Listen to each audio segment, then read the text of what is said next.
This is an unboxing of a very special internet product. This is a flu test, but not any flu test. This will tell us whether we have coronavirus in our household. I just got this package delivered by UPS. It was ordered about a day ago from the Seattle Flu Study. As you can see, we live in Kirkland, Washington. That is coronavirus capital for the country now. At this point in time, there's only about 250 people in Washington State who have the coronavirus, but the governor just announced that there could be 64,000 in 8 weeks. So this is a very serious business. And if we're going to do anything about this, we are going to need testing. And right now, this is the general public's best hope.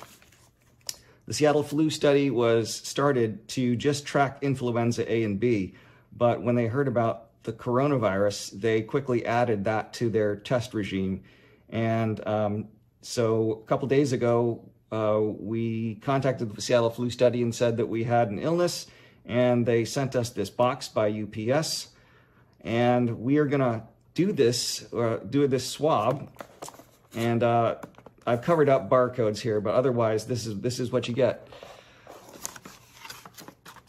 There's instructions here.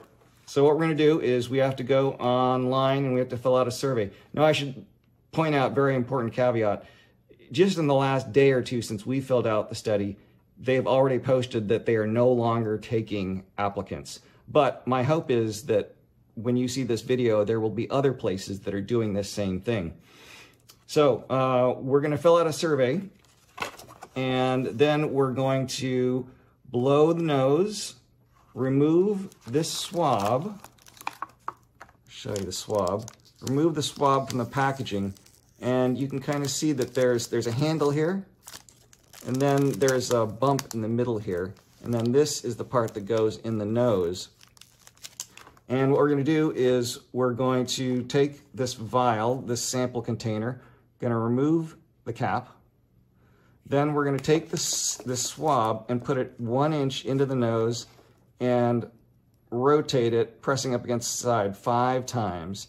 And I've been warned by other people that have taken this test, you are gonna sneeze. So just be prepared for that. Then you're gonna place the swab into the container, and it actually breaks off at a scoring line, which looks like the scoring line is actually somewhere up here. Well, that'd be a little bit too tall. I can't see the wheel. The scoring line is somewhere in here. It's going to break off.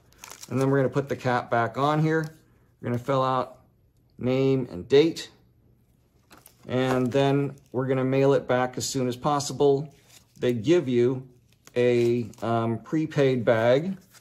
And these tests, the Seattle Flu Study, is being run through the UW Medical Center, which has announced so far that they can run 1,000 tests a day, and that they have the capability of ramping up to 4,000 tests a day.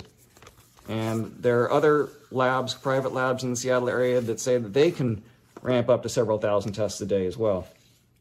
So we're going to write that on there. We're going to put the specimen in the bag, and we're going to mail it back. And this is a priority mail. I think this is an overnight because it's $7.35. So this should get there within 1 day. Now the tricky part is they have a follow-up survey. They don't necessarily tell you what they found. At this point, all these tests are they're notifying the health department. If you do have coronavirus, the health department is obligated to tell you that you have coronavirus. That may not always be true in the future, but at this point, they're still telling everybody. So it's a kind of no news is good news. If we don't hear anything back, then we're fine. If we hear back, then we know we've got the coronavirus. There's a survey that we're supposed to fill out.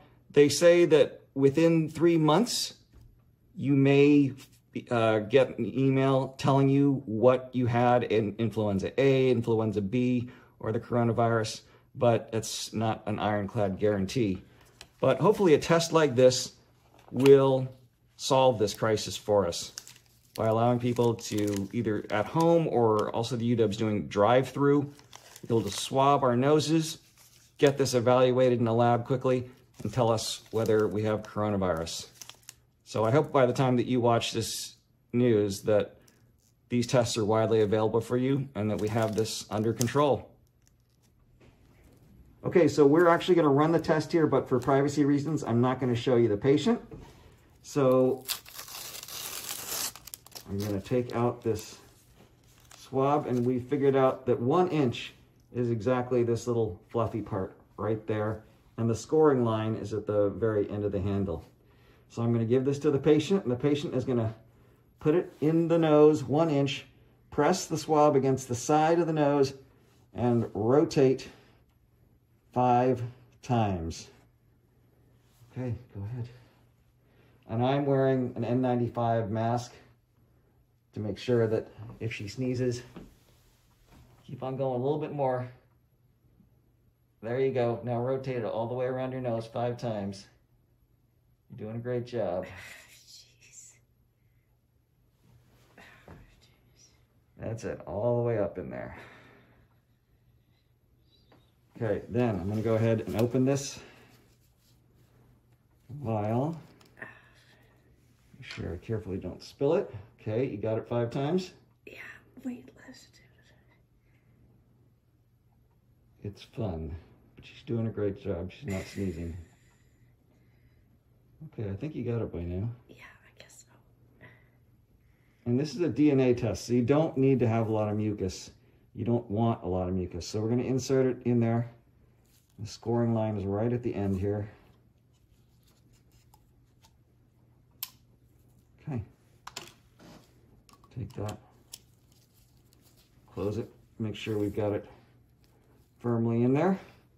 Okay, so we're going to fill a little bit of paperwork here. And then there's several different bags here. There's a specimen bag we put it in, then put it into the mailing bag. And I'll put in the comments if we find out any information in a few days. Okay, I've asked the patient to describe what did it feel like to put the swab up the nose. It was actually a lot narrower, the device, and so it was just a little bit more awkward than uncomfortable, and so I definitely wouldn't worry about being nervous. A little nerves are okay, I'm sure, but it went well and a lot easier than I thought. We tried a Q-tip 1 inch, and that was a lot harder, wasn't it? It was. That was not good. The Q-tip is too big, whereas the swab is very small. So it didn't hurt, did it? When it did not hurt at all. So and then you have to take the post-it off, right? Okay, so now we're going to put this into the box.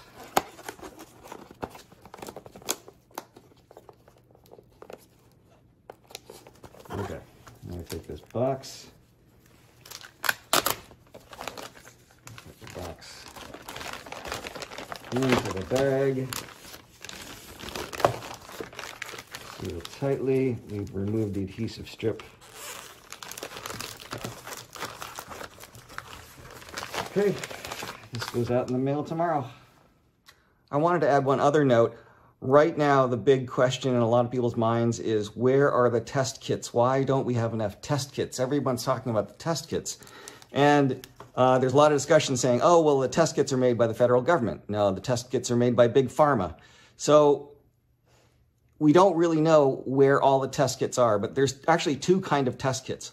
One, the CDC has to give smaller labs the materials in order to run these tests. But the UW Medical Center, they've actually come up with their own test. And independent of the CDC, they can run these tests based on the DNA signature of the virus. So when we talk about where are the test kits and why are the test kits being held up, it's not a straightforward answer. It's not like there's one product coming from one manufacturer or even a couple of manufacturers. Any lab can do these test kits. And this test kit, this is nothing special. I believe that this swab, this is just a stock swab from their stock supply. This vial here is, again, it's just a stock vial with some growth media in it that is nothing special. What's special is what happens at this lab here at the UW Medical Center. And again, there are independent labs like LabCorp that are setting up to do this as well. So it's not really a question of test kits. It's just a total logistical problem of how do you get these swabs into people's noses and get them shipped to the lab and have these independent labs set up to be able to test it. I heard the UW Medical Center people talking about reagents. So there's certain chemicals that are necessary to perform the lab, and they're telling everybody what the reagents are. So it's just a logistical problem of getting all of that done, and then there shouldn't be a problem being with enough people being able to be tested. But right now, there are literally, this is a test kit, but it's not the only type of test kit, and they need to, make these. There's nothing fancy about this. Just somebody put up a box. You don't even need a box. These are stock medical supplies. It's just if you get the lab set up and you get these supplies set up. So hopefully there will soon be enough labs around the country with the correct reagents and these just regular stock medical supplies, drive through even, to be able to let us all get tested.